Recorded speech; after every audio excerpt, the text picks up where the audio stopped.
प्रभु यीशु मसीह के नाम में आपको अनुग्रह, शांति और आशीष मिले।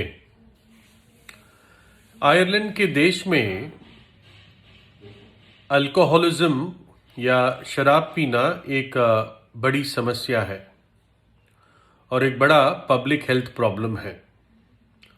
आयरलैंड के देश में बहुत ज़्यादा जनसंख्या नहीं है, करीब 5 मिलियन यानी 50 लाख लोग रहते हैं आज के डेटा के अकॉर्डिंग।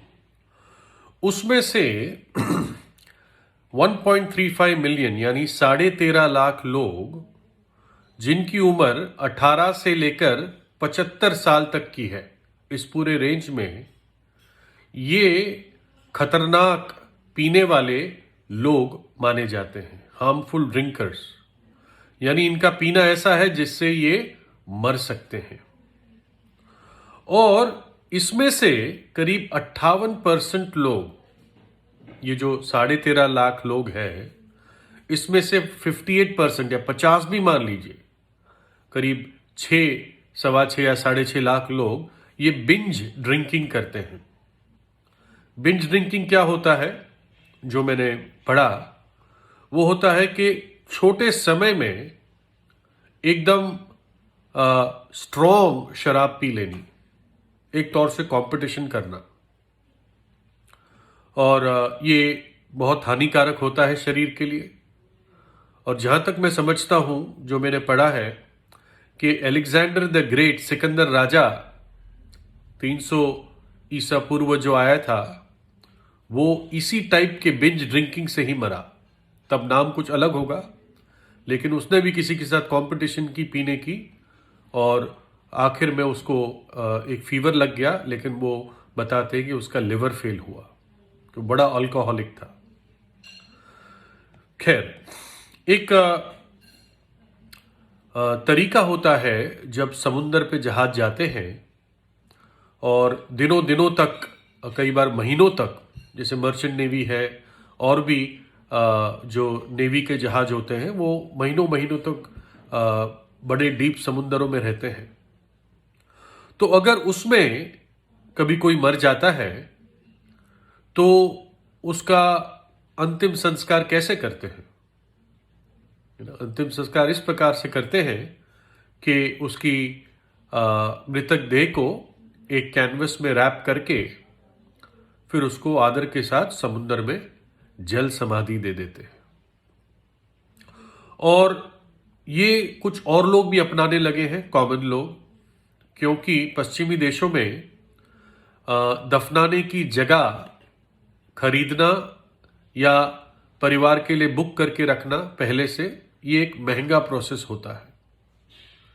और अगर कोई ज़मीन में दफनाता है तो जो सारा प्रोसेस खोदने का, कवर करने का, लोगों को बुलाने का, उसके बाद उस पर कोई ग्रेव स्टोन, कोई संगमरमर का पत्थर लगाना, ये सब काफ़ी महंगा पड़ जाता है।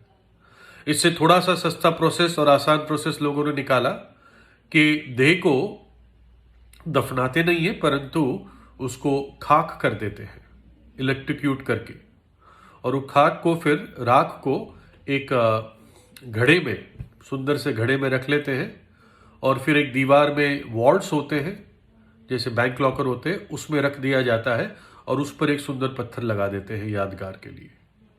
तो तब भी कुछ लाखों रुपए का इसमें खर्चा है।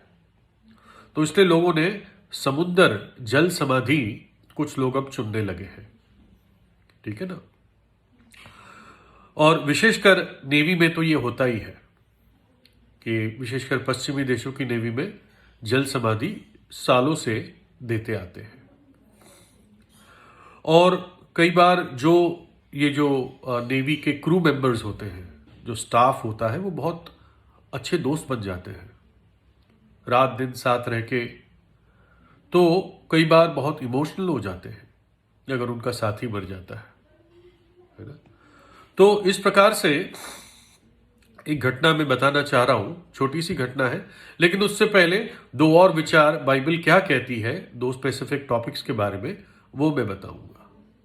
पहली चीज, एक वाक्य है ना चोर, ना लोभी, ना पियक्कड़, ना गाली देने वाले, ना अंधेर करने वाले परमेश्वर के राज्य के वारिस होंगे। है ना चोर, ना लोभी, ना पियक्कड़, ना गाली देने वाले, ना घृणित काम करने वाले परमेश्वर के राज्य के वारिस होंगे। ये नहीं हो सकते। ना से शुरू होता है वाक्य। ऐसे लोग और भी लोग हैं, लेकिन विशेषकर यहां पर हमने आयरलैंड का पियक्कड़पन के बारे में बात की, तो इसलिए ये वचन में सामने लाया। दूसरा, लूका 16 में और एक घटना है। एक अमीर आदमी था जो बहुत सुख विलास का जीवन बिता रहा था। वो एक्चुअली सुख विलास नहीं था, वो भोग विलास था।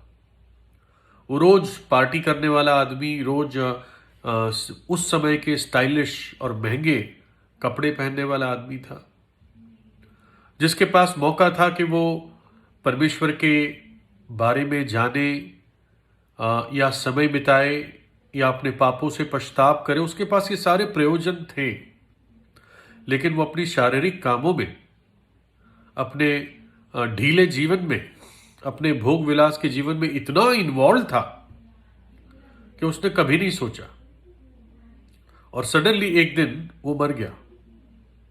और जब मरा तो लिखा है, और धनवान भी मरा और दफनाया गया, और अधोलोक में उसने पीड़ा में पड़े हुए अपनी आंखें उठाई।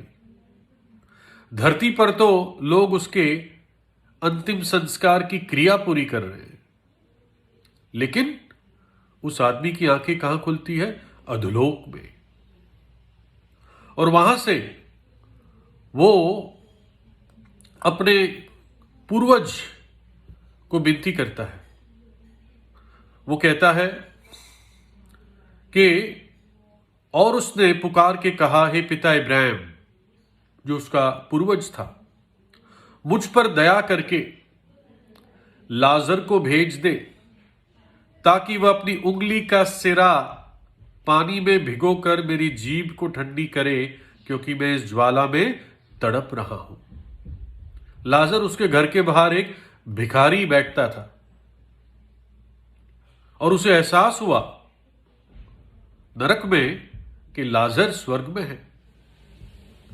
और तब वो ये विनती करता है कि लाजर को मेरे पास भेज दो, ताकि जिस ज्वाला में मैं तड़प रहा हूं, जिस आग में मैं तड़प रहा हूं, मेरी जबान पर वो ठंडे पानी की बूंद रख दे। यानी ये एक बकायदा लिखित वचन है बाइबल में कि नरक एक आग का स्थान है, भयानक आग का स्थान है। और अगर आप ये कहानी पढ़ते हैं लूका 16 में, आपको पता चलेगा कि यह आदमी यहां पर इसलिए पहुंचा क्योंकि उसने अपने पापों से पश्चाताप नहीं किया। अपने पाप की स्थिति में ये मर गया, और आज वो उस नरक की आग में जल रहा है। तो एक ऐसे ही समुद्र में जो कई कई दिनों तक जहाज चलते थे, तो एक आयरिश मैन, एक आयरलैंड के व्यक्ति मर गया। और या तो वो उसमें स्टाफ था, ऑब्वियसली स्टाफ ही था वो, लेकिन मुझे ये नहीं पता वो जहाज किस चीज का था, नेवी का था, मर्चेंट नेवी का था, लेकिन वो दिनों दिनों तक, महीनों महीनों तक जहाज समुद्र में रहने वाला जहाज था। और ये व्यक्ति जो था, इसका नाम पैट था, जो मर गया, और इसका दोस्त था माइक। ये बहुत अच्छे दोस्त थे, और इतने दिन साथ रह के अपने दुख सुख बांट के साथ में खाते पीते, और आयरिशमैन था तो वास्तव में साथ में पीते पीते ये बहुत इनकी गहरी दोस्ती हो गई थी। और उस पूरे जो सेरेमनी हुई, जहाज पे ही सेरेमनी होती है अंतिम क्रिया की, अंतिम संस्कार की, जो मतलब शुरुआत में जो सेरेमनी होती है, जो प्रार्थना होती है, और जो सबसे ज़्यादा दुख प्रकट करता है व्यक्ति, ज़्यादातर परिवारजन वाले सबसे करीब रहते हैं मृतक देह के। तो इस केस में माइक पैट के बहुत करीब था, तो बहुत दुख में था, मेरा दोस्त चला गया। तो इस प्रकार से होता है कि उस बॉडी को, उस देह को कैनवस में रैप करते हैं और फिर किसी भारी पत्थर के साथ या कोई भी भारी लोड के साथ उस कैनवस के साथ बांधा जाता है और फिर एक फट्टे के द्वारा देह को पानी में स्लाइड किया जाता है ताकि उस भार के कारण देह समुद्र के तह पर बैठ जाए, तैरती न रहे। एक तौर से पानी में समाधि दे दी, पानी में बैरियल दे दिया, ये अर्थ होता है। तो अब थोड़ी अजीब सी बात हुई कि जब पैट मर गया तो कोई भी भारी सामान नहीं था उसकी कैनवस को बांधने के लिए। तो लोगों ने सोचा क्या करे, ऐसा ना हो कि तैरने लग जाए इसकी बॉडी और पक्षी आके खा ले। तो उन्होंने एक कोयले का जो कट्टा होता है, भारी था थोड़ा, उसको बांध दिया। और उस बात को देखकर माइक और इमोशनल हो गया और जो आखिरी वाक्य उसने बोला ये था कि पैट, मैं जानता हूं तू स्वर्ग तो जा ही नहीं सकता।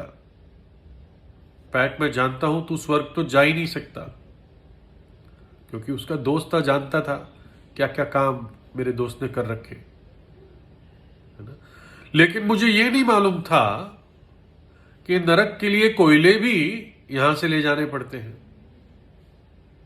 आप समझ रहे हो, ये एक दुख में चुटकुला हो गया कि पैट का जीवन इतना बर्बाद था कि आखिर में ऐसा एक प्रदर्शन हुआ कि जब नरक जा रहा है वो, खैर आत्मा तो उसकी पहुंच ही गई वहां, लेकिन अपने कोयले यहां से लेके जा रहा है जलने के लिए, है ना। ये हो सकता है चुटकुलों की तरह लगे, लेकिन ये गंभीर बात है। न्याय से कोई नहीं बच सकता। देखो, मैं ताज्जुब करता हूं कि बाइबल कैसे हर एक बात को कवर करती है। हर सवाल का जवाब बाइबल में है। प्रकाशित वाक्य 20 में लिखा है, फिर मैंने एक बड़ा श्वेत सिंहासन और उसको जो उस पर बैठा हुआ है देखा, जिसके सामने से पृथ्वी और आकाश भाग गए और उनके लिए जगह ना मिली।